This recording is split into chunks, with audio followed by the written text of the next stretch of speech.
Spent too much time in California. Now I got that Rona. Gotta be alone. Staring at my phone. Gotta be alone. Gotta be alone. Hey everybody. Welcome to this edition of the thealoneaviruspodcast.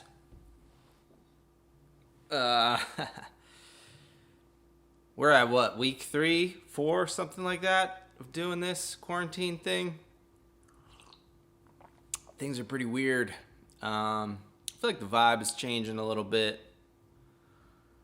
Let's check in. What's the date? April 4th, 5th, something like that.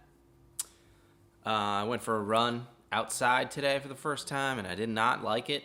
I saw some people on bicycles, and I went to the other side of the street, but it felt weird. It was a windy day, and I was like, I got droplets coming at me.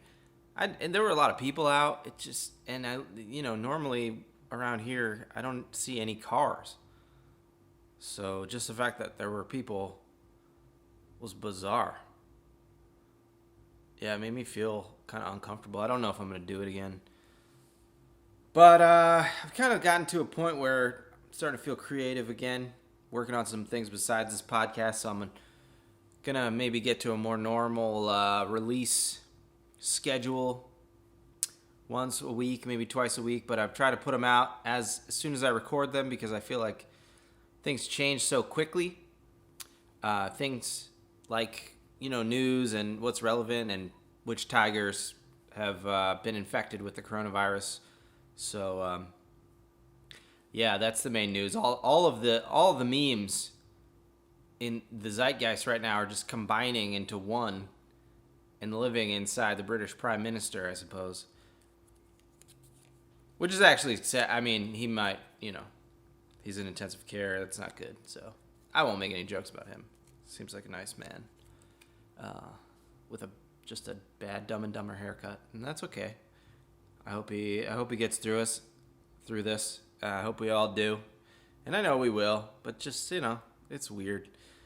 But again, to illustrate the fact that this is such a global thing, I talked to my friend Jason and his friend. I wish I had formally gotten his name and things, but he's there with him.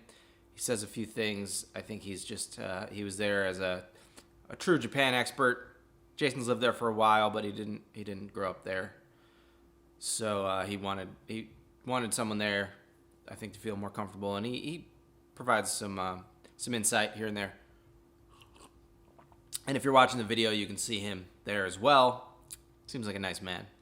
But what you'll also notice is that the two of them are within 6 feet of each other, and that's because Japan has not instituted any sort of lockdown or quarantine or social distancing regulations, which is it's different than the rest of the world. Not everywhere, but most of the rest of the world, especially for countries like Japan, on that level, that economic level, you would think that things would be different, and we talk about that, why that might be, and if it's some severe oversight, or maybe they're just nailing it. It's hard to say. This was recorded on Saturday or Friday, nearly a week ago. What's today? Today is Monday, so no, not nearly a week ago. It was recorded on Friday, so there's a little bit of lag. But hey, it's hard to know things like this. The tough stuff is really getting tougher. But yeah, listen in. As you know, we're not in the same room. The audio is a little weird because it's Zoom and we're across the globe. I woke up at 6:30 in the morning to have this conversation because there's a 13-hour time difference. My brain's a little wacky. The audio is probably a little wacky, but stick with it. It's really important to learn about what's going on and get some insight and some perspective about this thing, because we're all experiencing it, and it's not even close to over.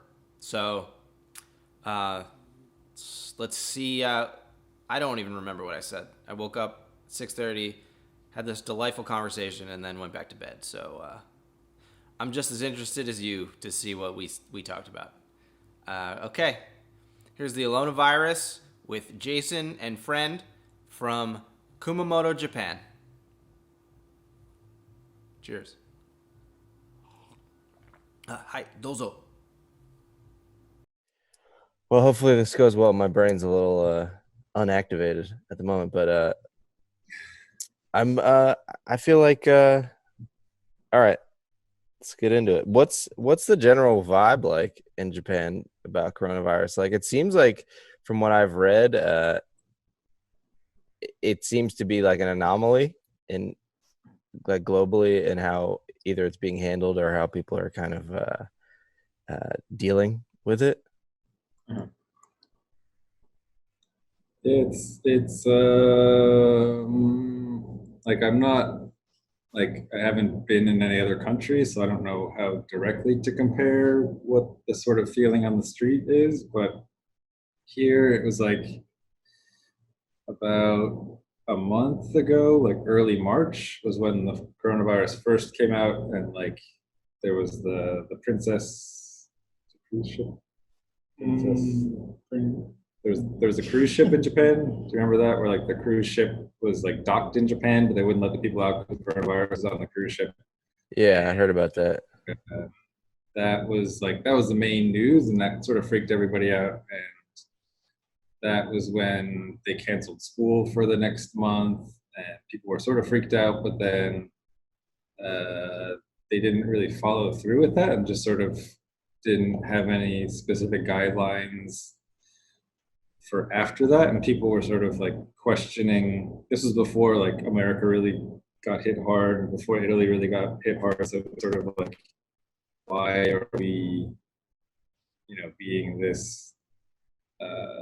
It's still not that scary yet, but they canceled school, and they're quarantining the cruise ship, and so that happened and sort of put everybody on edge. And then there was about 2 or 3 weeks of almost nothing happened. Like there was a couple cases like here and there, and it sort of petered out, and it seemed like it wasn't that big of a deal maybe, and maybe it would just go away by its own, or like it was a problem for other countries, but Japan sort of maybe isn't going to be affected by it for some reason, was sort of the general feeling, I guess. But then the past week is where it started to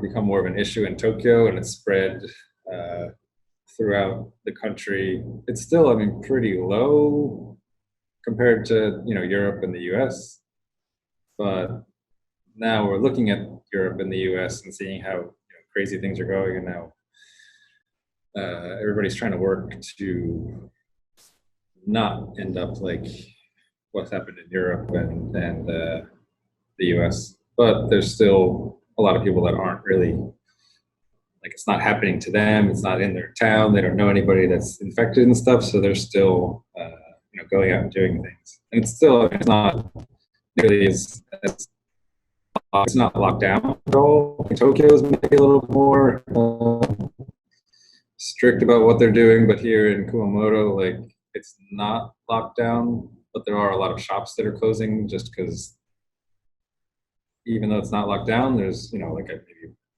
80% fewer customers or 50% fewer customers, and with that much of a hit, like, it's just cheaper to close your shop than to have to pay, staff wages and electricity bills and stuff like that. So it's, I mean, that's the general feeling, I guess, and how it's changed over time.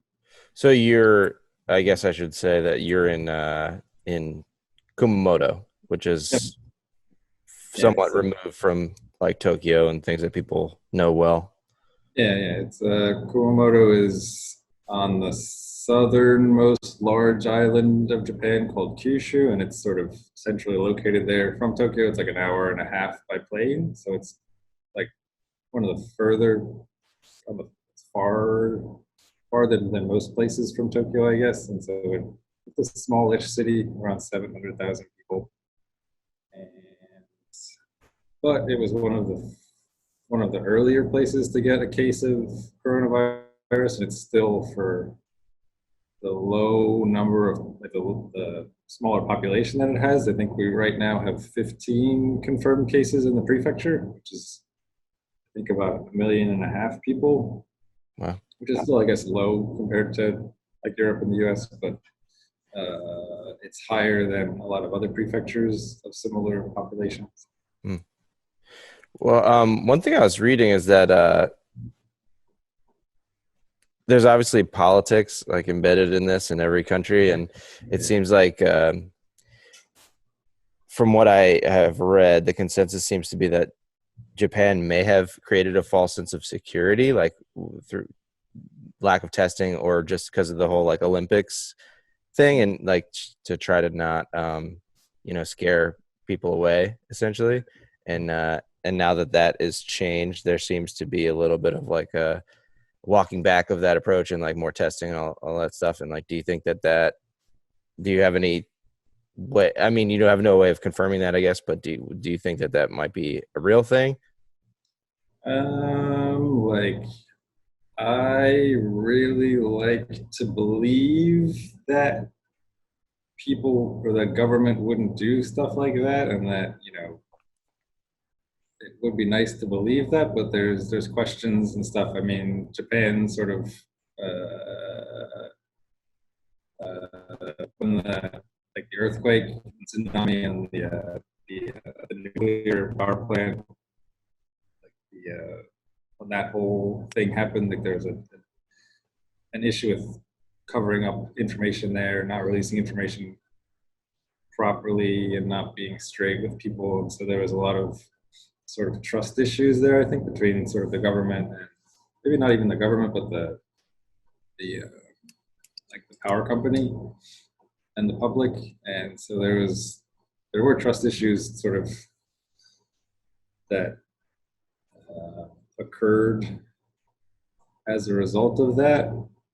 I'm not super specific. I'm not super knowledgeable about that either, but that's just the general sort of feeling. And then now, like, I mean, it's easy to say that, because they have the Olympics, they want to just, keep everything as quiet as possible, keep everything as low key, and not make a big deal out of anything, so that they look to go off without a hitch, and that they're able to, not take the huge hit that involves, either canceling the Olympics or putting it off for a year. And I can understand that because there's a lot of money, there's a lot of, it's not just, one company involved in the Olympics, it's a whole huge swath of businesses, and individuals, and government organizations throughout the whole country and like throughout the world that are involved in the Olympics. So there's a lot of money at stake. There's a lot of just a lot of money at stake. And so I can sort of understand that. And there's probably a lot of other factors involved. And I guess, one of the reasons why testing is, I think it's still pretty restricted, like the people who can get tests. At least the most recent information I've heard, you have to have had a 35 or 37.5 degree Celsius fever, which is like, I don't know how much that is in Fahrenheit, maybe a little over 100, like 101 maybe. You have to have had that for 4 days in a row, or having like a strong feeling of fatigue and difficulty breathing, again, for I think 4 days in a row, and then you can get tested. I don't know how strict they are about, like, if you just lie and say, I've had it for 4 days, but actually you just have really bad difficulty breathing for a day, like if they'll actually just give you the test. I'm not sure, in the hospitals how strict it is, but by the book, that's like the rule as of, I think, yesterday or 2 days ago. It might have changed. I'm not super up on what's happening there, but it's, if you have the test and you have the ability to test, then you should probably lower the conditions and make it easier to test people, just so you get a better idea of how many actual cases there are. You can get a better understanding, better control the situation, and sort of cordon off areas that are becoming hotspots. Get ahead of the spread. Yeah. Well, it seems like that's common practice now throughout the world is, but given how like just we know, if we know one thing about the coronavirus, it's that it's really, really contagious. So it just seems like either Japan is doing something really right or really wrong. And it's hard to know at this point which one of those that is. Do you think like Japanese culture like would play a role? I feel like there might be some element of, like, for instance, there's a different just culturally different I don't know, like maybe social distancing is not that foreign of a concept to Japanese. Like there's not a lot of handshaking and that kind of thing, right? Like there's a little bit of a cultural aspect that might make it more difficult to transmit the disease. I feel like probably not, but like, do you think that is a real thing? When it's first started spreading through Italy a lot, like this is after Japan had sort of gotten a couple cases, and then it sort of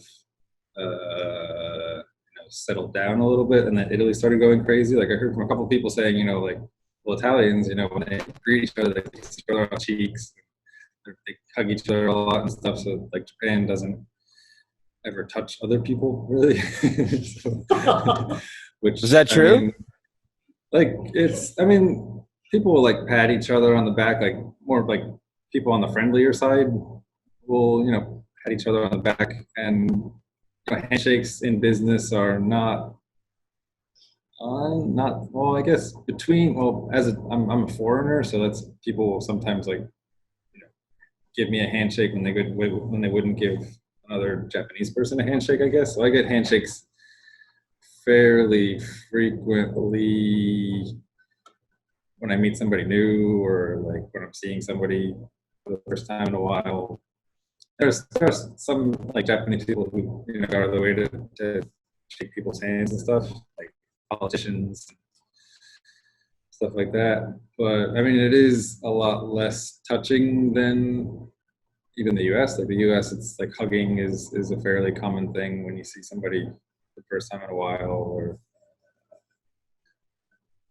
France is also kissing on the cheek and sure, and shaking hands and stuff. So I mean,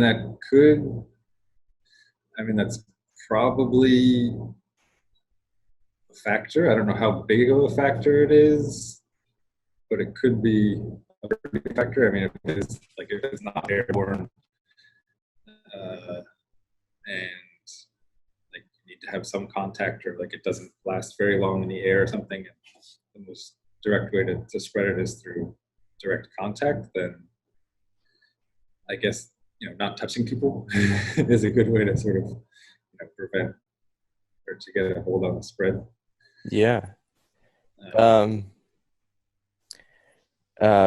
So I don't know much or really anything about like Japanese government or healthcare and that kind of thing, but do you think that if there is to be like a huge spike in cases, because demographically Japan is a fairly old country, right?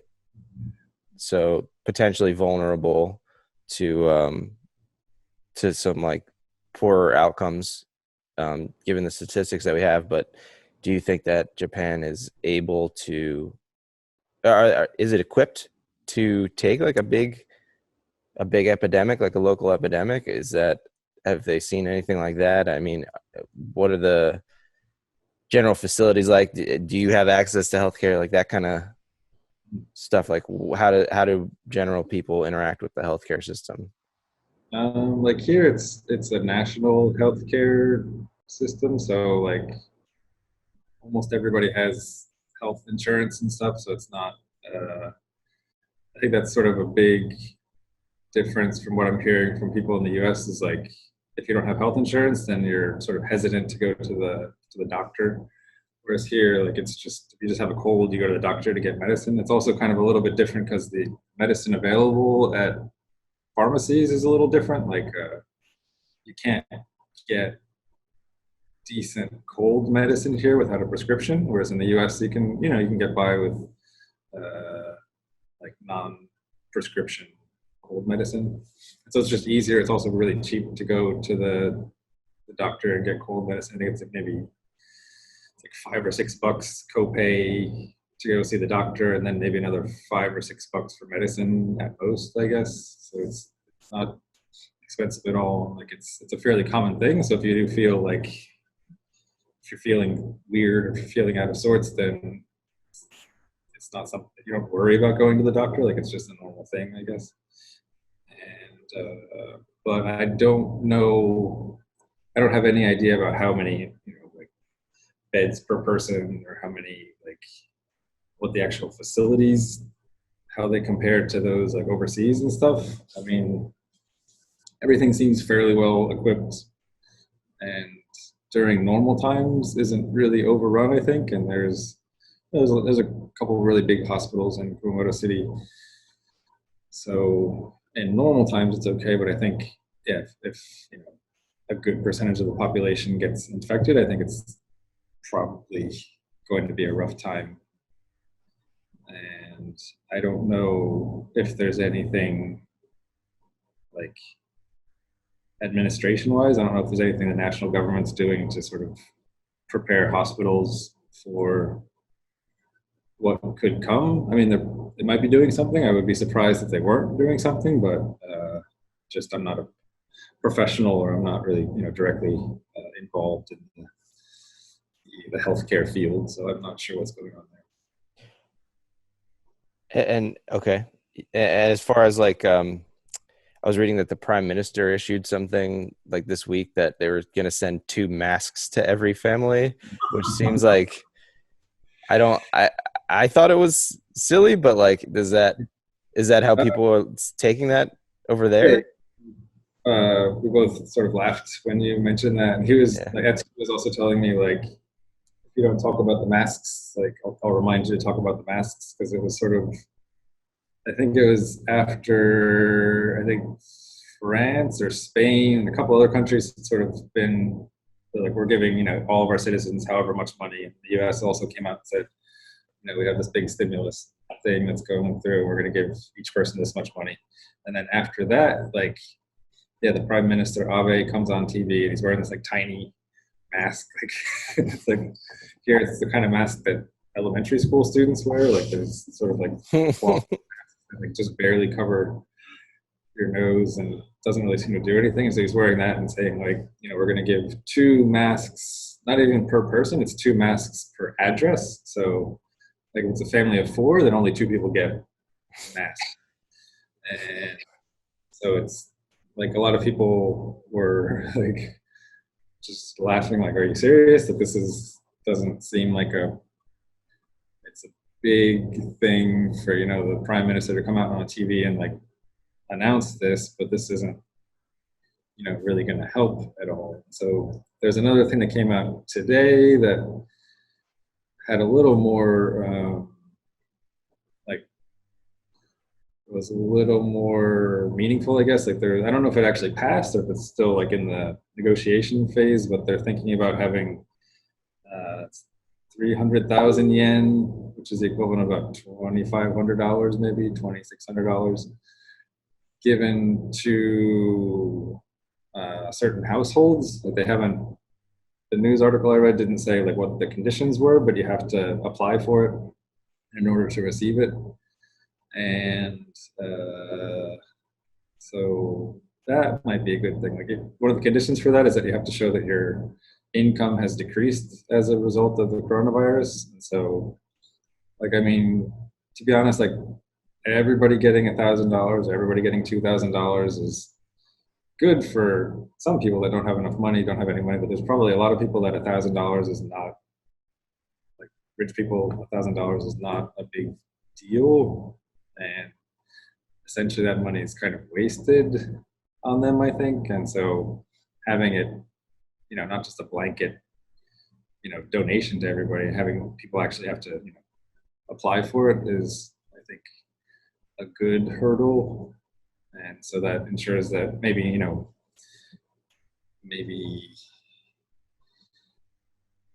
90, instead of 100% of people who don't need it get money, maybe you end up with 70% of people who don't need the money get that money. So you have, there's a little bit on a countrywide scale, that's a decent amount of money. And so you can use that money elsewhere, hopefully in more effective ways.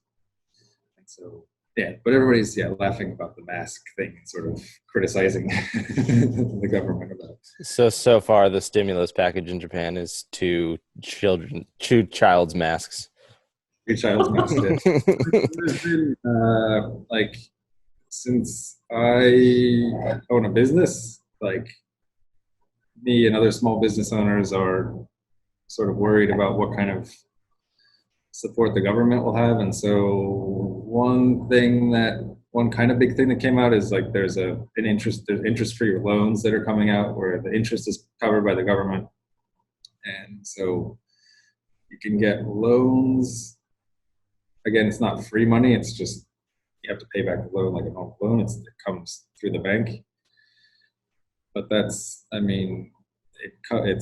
handed out a lot easier from what I understand. And like we don't want to use that money, but it's the good thing to have a couple, maybe like 20 or 30 grand in the bank account just in case things last a bit longer, or the economy tanks a lot harder than everybody's expecting. So that's one thing. There are also a couple other sort of programs out there to help pay for like your employees. I can't think of the English word. Like a payroll protection. Cover payroll, I guess, and so that would be helpful because if you usually employees' payroll is either the biggest expense or one of the biggest expenses that you have to deal with, and that's something that directly affects people. It's people's income, it's people's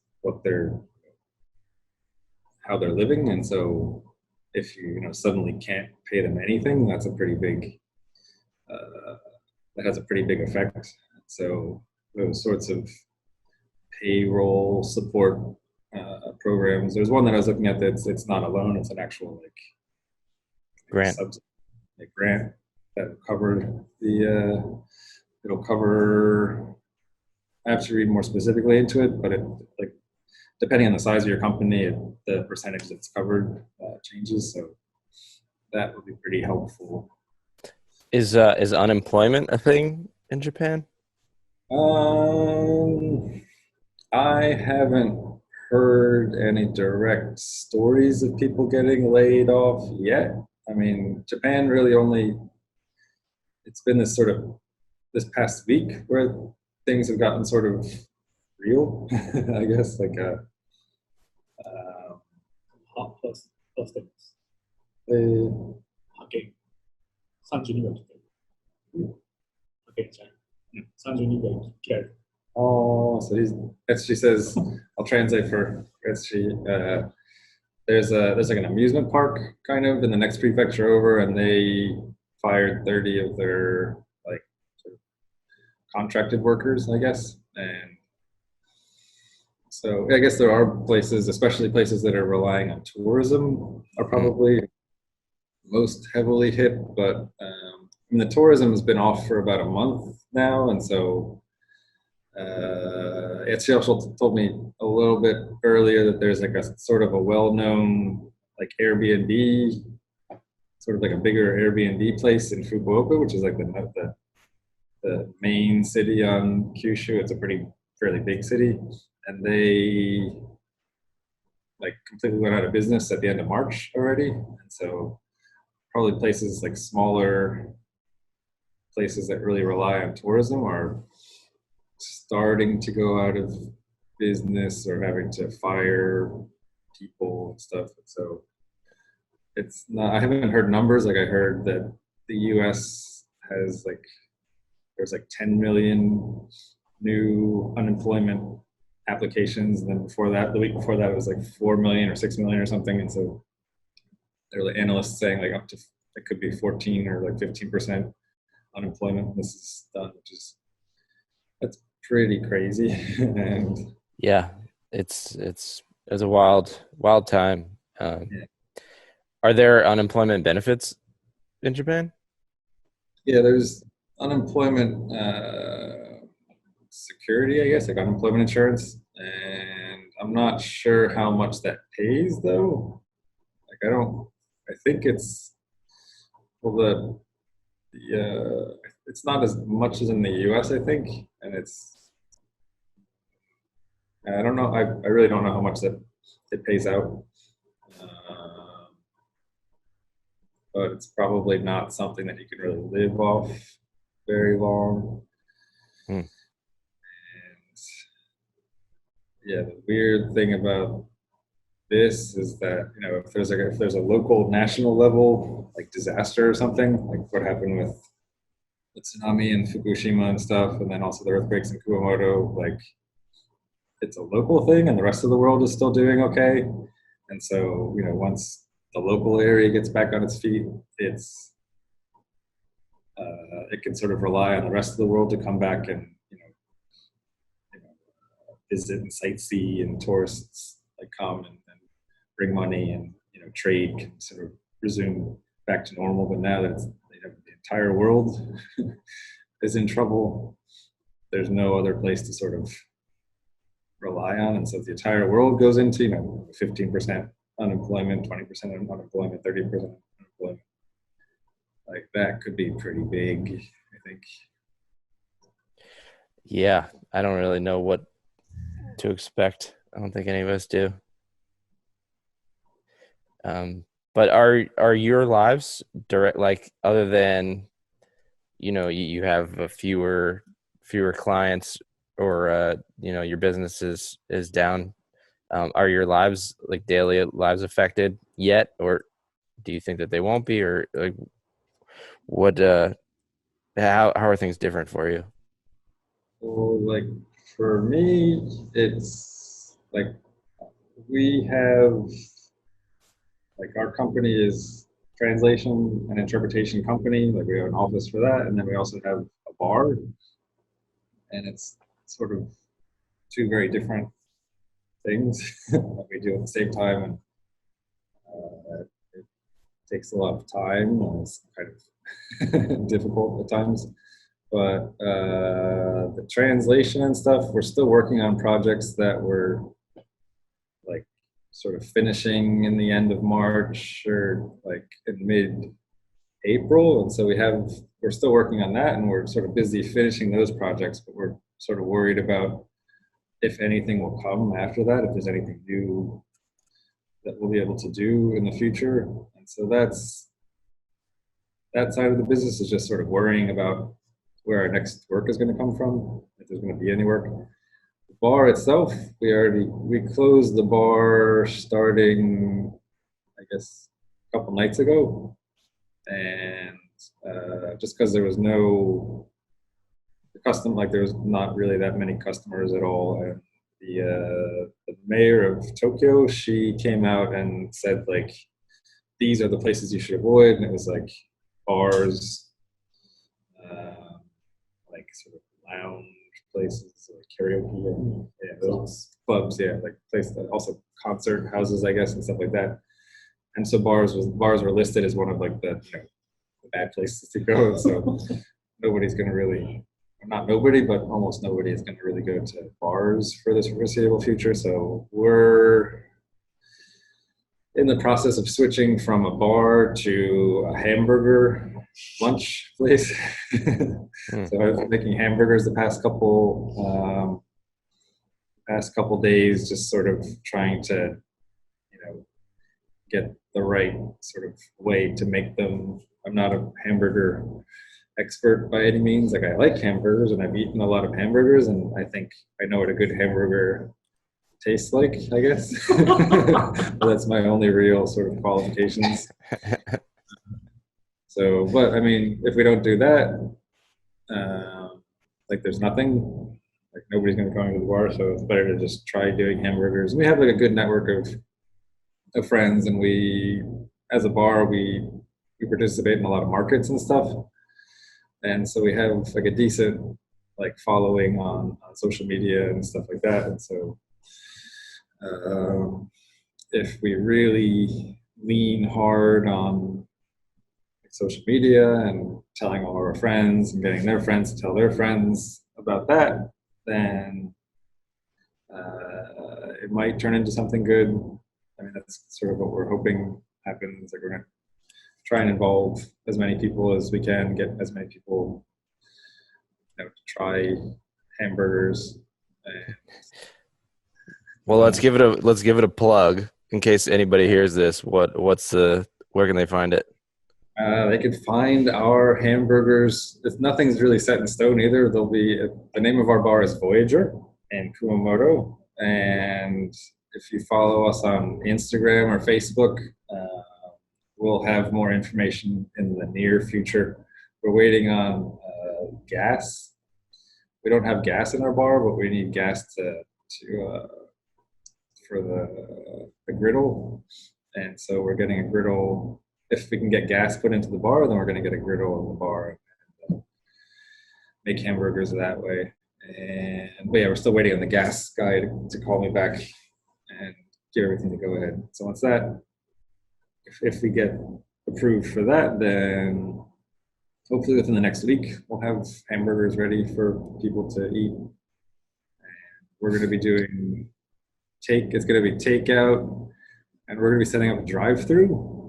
I'm not really sure how well that's going to work. Like we have the person who has a shop next to us has a little space in front of their shop where people can pull by in their car, and we're going to have people just, you know, hopefully order beforehand and then just come to pick up their food in their car. That way you don't have to get out of your car. There's very minimal touching. Everything will be paid beforehand, so there's no exchange of money. And you just, you know, get your food and go. And so hopefully that will be, you know, a good way to sell food, a convenient way for people to pick up their food, and then a good way to prevent the spread of the coronavirus, because that should be sort of the main thing on everybody's mind, is what they can do to minimize contact between people. Yeah, I mean, it is hard because everybody wants any small business to survive and to be supported, but like you got to think of, you know, the health of the world or even just the local population and kind of prioritize that. So it's been a really hard thing for, you know, I'm not a business owner, but like I see people, like so many of my friends are, and people around me, and it's just hard to like not go support everybody at this time. And it's a weird trade-off that people are having to make. I mean, if it's an earthquake or some other natural disaster, you can usually go. It's okay to go see people and to go, you know, eat at their restaurant or to go, you know, drink at their bar or whatever. But here, you can't go support people. You can't. Yeah. Spread the virus, and so yeah, it's sort of like a really weird situation. Even if people are, you know, feeling very charitable and they want to help out, there's a lot of businesses that you can't really help out because they, you know, it relies on, you know, close contact or sitting in close contact with other people while you eat your meal or while you drink, and so it's sort of strange. Yeah. How about you, Itchy? How's your life changed?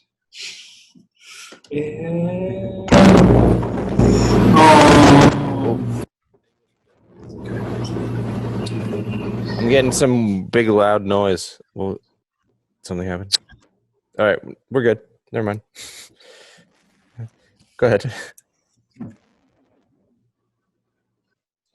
3月はちょっと暇だったから、いつも取れない休暇を取って旅行に行きました。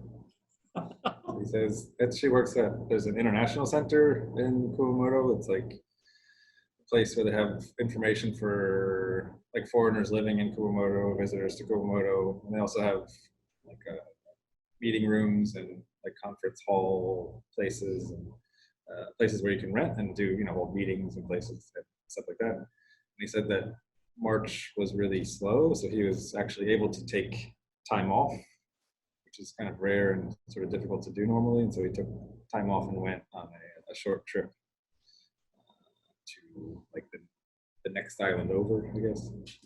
Hmm. That was a good thing, I guess. That was a good thing. Yeah. Oh, well, that's good. Get it in while you can, I guess.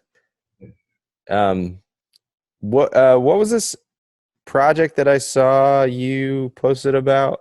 Like a mapping project that involved the coronavirus? Oh yeah, we're yeah, just because we're worried about what we can do right now. Like we don't like sitting around and not doing anything and waiting for translation work to come in is not productive and potentially not like a way to make a living for a couple months. And so we're thinking about like starting last year we made a trilingual tourist map of Kumamoto, and this year like it's a yearly thing, and so this year we updated it and added new restaurants and stuff, changed some things. And we also made a website for it. And when I was about to release the website, it like coronavirus thing kind of hit, and the website was directed at tourists and visitors to Kumamoto. And so like nobody's going to read the website for a couple of months probably. And so we just, I decided that there's a lot of information coming out from the Japanese government, like the national government, prefectural government, city government, and like local governments. And it's all coming out in Japanese, but not much is available in English right now. So we're trying to, just translate what we can, I guess, and put that up on our website. Because, well, I guess, like the benefit for us, like if we can get traffic coming to our website, the website will maybe go up in search rankings once everything sort of settles down a bit. That's sort of like the one business-minded way I'm sort of convincing myself that this is a good thing to do. But I mean, there are a decent number of people living in Japan and living in Kumamoto that don't speak Japanese and especially don't read Japanese. And so for those people, hopefully it can be a little bit more help. I mean, a lot of the information that we've put up, we haven't put up much information yet, but some of the information we have put up, it's like, if you have this problem, like contact here, but they only speak Japanese, so can't help you there. Like, and so I'm not really sure what if any plan there is to deal with or to help out the non-Japanese speakers in Japan. And so,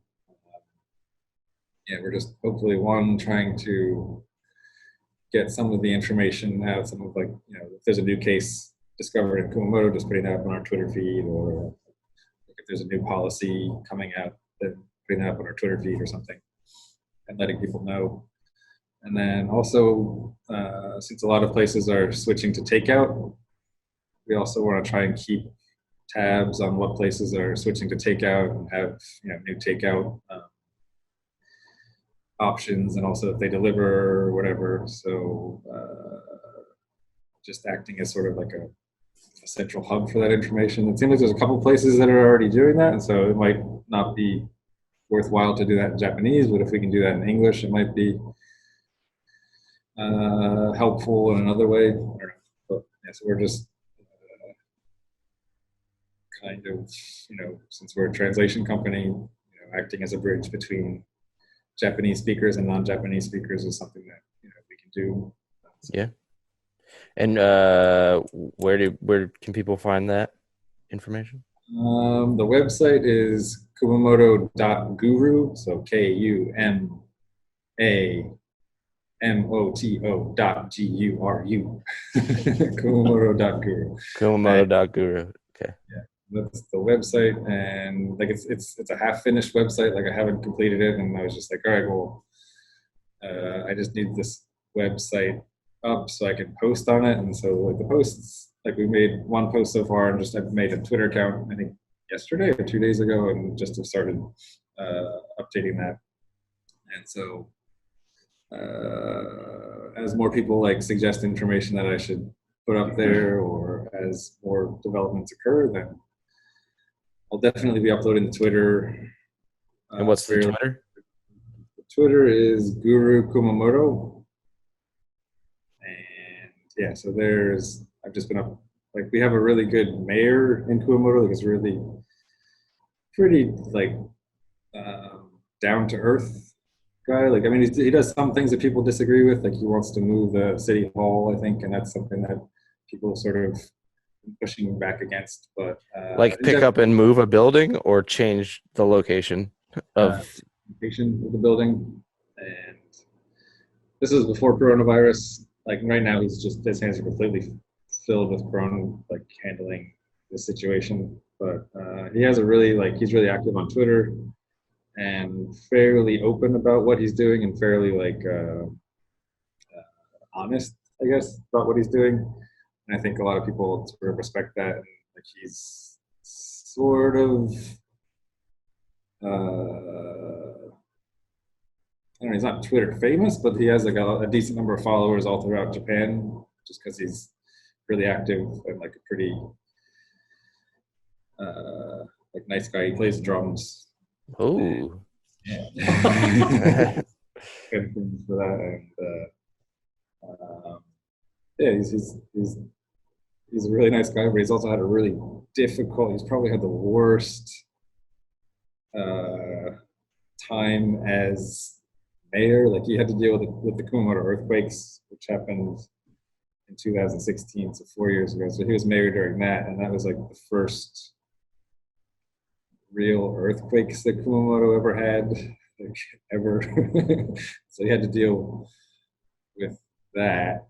And then now it's the coronavirus, which is just 4 years later, like right after Kumamoto was sort of bouncing back and sort of getting back into the normal swing of things. We get hit with this. So he's had it rough, but he's doing a good job, I think, for what he has. Mm. I mean, there are probably people who disagree with me, but he seems like, I mean, he's pretty popular. Most people are happy with what he's doing, I think. Well, in my experience, I think most people are 100% in politics. You know, it's pretty much everybody agrees. So I think it's normal. Yeah. So there are a couple of questions that I have been asking all of the guests that I've had, but I don't know if they all apply to you guys. You could tell me if they do, or and if they don't, you can just not answer it or say whatever you want. Okay. So the first one is, if you were not in quarantine, what would you be doing right now? And I don't think that you guys are in quarantine. Yeah, we're not in quarantine. If I switched our company. I mean, it's just a small company. It's 4 people, but we switched starting 2 days ago to have everybody working at home. And so, but my office is right behind my apartment building. Like it's literally like a 20-second walk, I guess. And so now that nobody's there, I get to go there because it's just me. So I can work in peace in sort of like a more comfortable chair.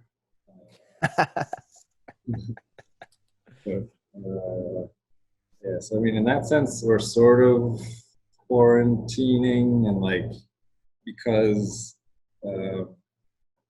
like my son is going to daycare still, and one of the other girls that works for us, she has another son that's going to daycare. Like we're all sort of connected that way. Like if I meet up with the co-owner of my business, like if I meet up with her, she doesn't have young kids anymore, and so if she quarantines herself or if she stays in the office by herself, like she'd be fine. But if I bring something to the office, then I'd infect everybody else, and that would come through my son from his daycare. So it's a good idea to sort of distance ourselves and make breaks between infections, like where possible, just to minimize things. That's why we did it. But yeah, as you can tell, like I'm here with Etsushi, so we're not, we're in my bar, which is closed right now. Yeah, just the fact that you guys are together right now, I'm just like, I'm in shock. So different. So right now, which is, all right, this is going to take me a second. Is it Friday night? Yep, Friday night. So normally you'd be working at your bar? Nope. No? I haven't worked in our bar for I guess it's almost a year now. Like, just the translation is too busy to really be in the bar. Since my name is Jason, on every Friday the 13th, I work in the bar. Okay. I have a couple of people that only come on Friday the 13th, and so like I go there for them. And usually we do something sort of like I'll bring out a special beer or something and do that. So March had a Friday the 13th, so I worked that night, and then the next Friday the 13th is I think November, so I'm off till November. Nice. I think there's a song about that. Gone till November. Yeah. Okay. So what good do you think will come out of this whole situation? I was talking to my friend from Germany who lives in Kumamoto, and like, just saying, like be careful and stuff. And then like sort of it would be really nice if, the whole world got along a little bit better as a result of this, going through a hardship together with people sort of brings people together. I think like when Kumamoto got hit with the earthquakes, and that sucked. Like that was not cool, but it did sort of build some communities, I think, and sort of brought people together and made sort of the bonds stronger, I think. In some places, maybe it wasn't too much of a change, but it would be nice if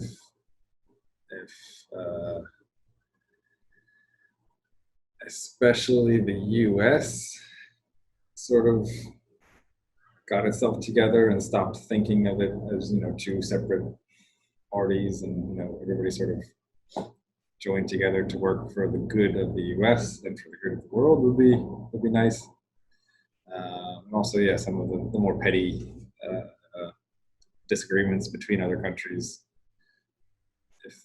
I think the coronavirus was going to be around for a couple months, and it's going to be a couple months where people aren't going to be thinking about the smaller things that they were quarreling about before, maybe. And that would be one nice thing that could maybe possibly come out of this. I don't know if it'll happen. It does give you some perspective. Yeah. Just 環境にいけほらなんてみんなどこそこ行けないから、例えば動物園とか今閉まってるでしょ。動物今超リラックスしてる。彼らにとってはいいみたいな。That she says that like coronavirus is going to be good for the environment because there's a lot fewer people out moving around, and like fewer people out and using cars and stuff. And also the zoo is closed right now, so the animals there are more relaxed. They don't have to deal with visitors and stuff, so it's good for the animals and stuff like that. So yeah, that's a benefit. Yeah, I agree. Okay. And what do you guys fear? What's your biggest fear in the context of this pandemic? Fear. Well, I got kind of freaked out a couple of days ago, like just like looking at the percentages. Like in Italy, it's like a 10% death rate almost. Like, well, I mean, it's not 10% death rate because they're not factoring in the recoveries and all the the carrier, like the hidden, I don't know, the symptom-free positives, I guess. It's probably a proper English word, but The asymptomatic cases, yeah. Asymptomatic cases. But yeah, there was very recently there was I live in sort of downtown Kumamoto, and there's I think 11 cases in Kumamoto City that were sort of outside of downtown, not really any place that I visited frequently or really visited, I mean.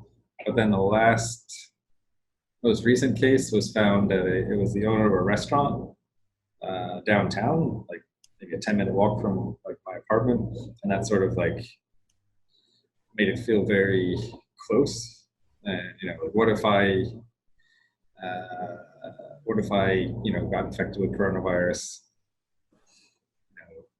That means maybe it could be even a 10% chance that I die, or my kid he's a year and a half old now, and if he got really sick from it, even if he didn't die, it would be really really traumatic and really stressful to see him in a hospital, like on a ventilator or something. So that sort of freaked me out for a little bit. And well, it is the ecological fallacy, though, Jason. If you have 10% of your population, mortality rate does not. You can't conclude that you have a 10% chance of dying yourself. Yeah, well, just to make you feel a little bit safer. Yeah. Yeah. I mean, yeah, you have to look at more numbers, and there's like all the data isn't in. So, but just at 2:00 in the morning when my mind's not working properly, and I'm just like, what if it is 10%? Like, that's still going to be there's still, I know a lot of people, and so even if it's not 10%, it was just like 1% of all the people I know, if they die, that would really suck. Yeah. So that was.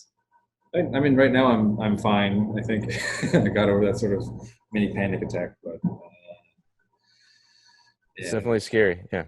Yeah, that was sort of like the directly scary thing, and then the other scary thing is just not knowing how long this is going to last, and not being able to sort of prepare, like, to get sort of a timeline on what we should do business wise, and like how much,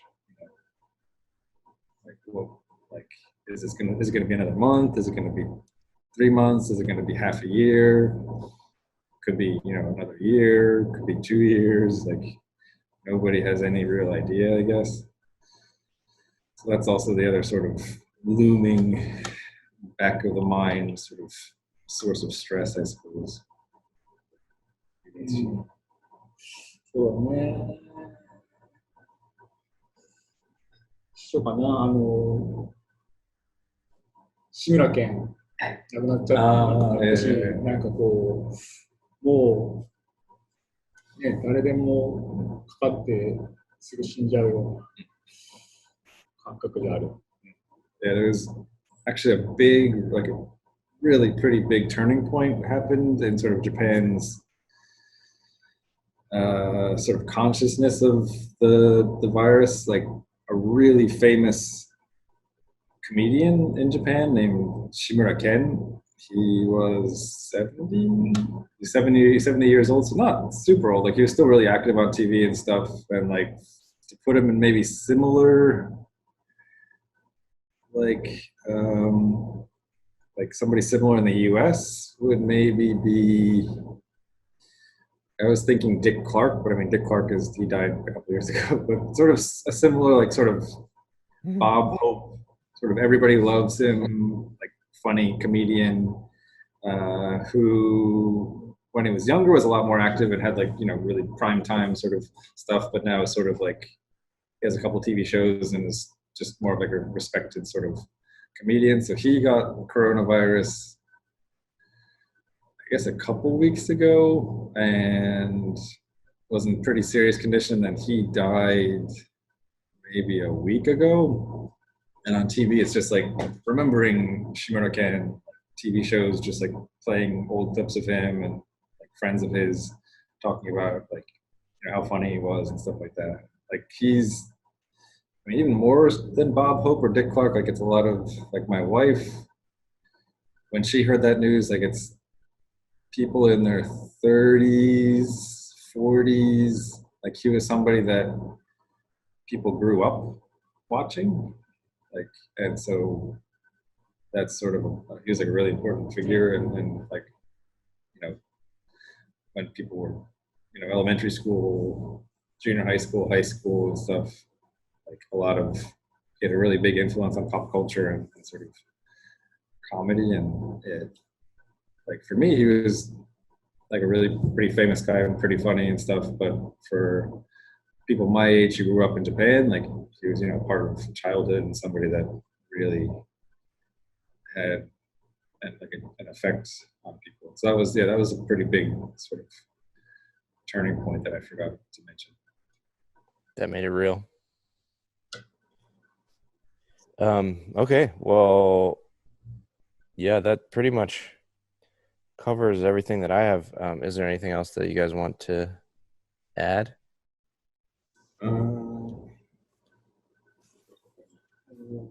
なんか日本のことを言ってるかな、アメリカで。She wants to know, like, what is Japan talked about in America? Like, what's happening in Japan? Is that making it on the news there, or what? For in the coronavirus stuff? Not really. The only reason people are talking about it is just because of the Olympics, because that's relevant to everybody. But other than that, no, I haven't heard anything, which is why I wanted to talk to you guys, because I'm trying to just kind of remind everybody that this is a global thing that we're experiencing, and it's unique, but within that, everybody's experience is unique as well. So to answer your question, no, not really, but I would like to share, everyone's story. Yeah. Anything else, or that's cool? I think that's good, I guess. Yeah, like everybody, hang in there.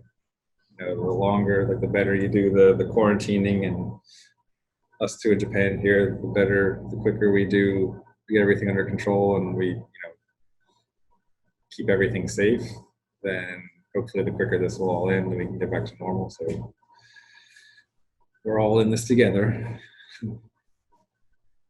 I agree.